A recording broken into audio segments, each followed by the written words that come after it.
Hello viewers, আসসালামু আলাইকুম। আমি একটু মজার রেসিপি নিয়ে হাজির হলাম। আজকে আমার রেসিপিটির নাম হচ্ছে মোগলাই পরোটা বা চিকেন পরোটা। তো প্রথমে আমি ময়দা নিলাম 3 কাপ, স্বাদ মতো লবণ দিলাম, 1 চা চামচ বেকিং পাউডার দিলাম,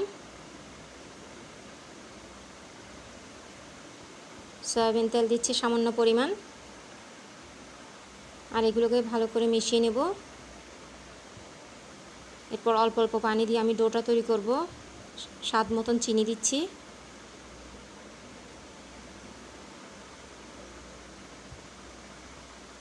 দেখতে পাচ্ছেন আমি অল্প অল্প পানি দিয়ে ডোটা তৈরি করতেছি। তো আমার ডোটা তৈরি হয়ে গেলে আমি এটার উপর আর সামান্য সয়াবিন তেল দিয়ে মেখে রেস্টে রেখে দিব ঘন্টা খানিকের জন্য। খুবই সফট একটা ডো তৈরি হবে। এরই মাঝে আমি পুরটা তৈরি করে ফেলতেছি। এখানে পেঁয়াজ কুচি, কাঁচামরিচ কুচি, ধনিয়া পাতা কুচি, মুরগির মাংসটা দিয়ে দিলাম। এই মাংসটা কিন্তু আমি আগের থেকেই রান্না করে নিয়েছি। আর আপনারা যদি নতুন তৈরি করেন তাহলে অবশ্যই এখানে আদা রসুন বাটা দিতে হবে। তো আমি স্বাদ মতো লবণ দিলাম, সয়া সস দিলাম সামান্য পরিমাণ, টমেটো সস দিচ্ছি,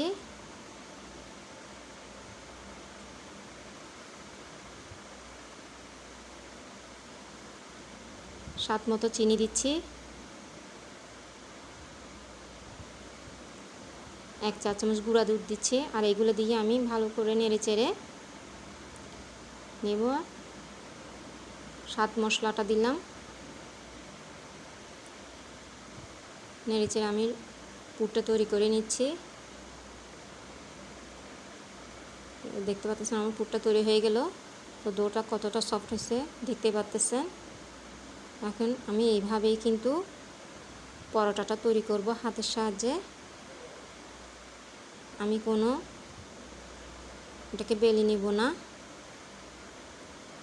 সরাসরি প্যানের মধ্যেই পরোটাটা তৈরি করে নিব, যে প্যানে আমি বসাবো। তো দেখতে পাচ্ছেন আগে থেকে কিন্তু আমি প্যানে সয়াবিন তেল দিয়ে রেখেছি। এর উপর আর একটু সয়াবিন তেল দিয়ে আমি পরোটাকে হাতের সাহায্যে বানিয়ে নিব। দেখতে পাচ্ছেন পরোটাটা আমি তৈরি করে নিলাম। পাশটা উল্টায় দিচ্ছি যাতে করে দুই পাশে তেলটা লাগে পরোটার গায়ে। দেখতে পাচ্ছেন।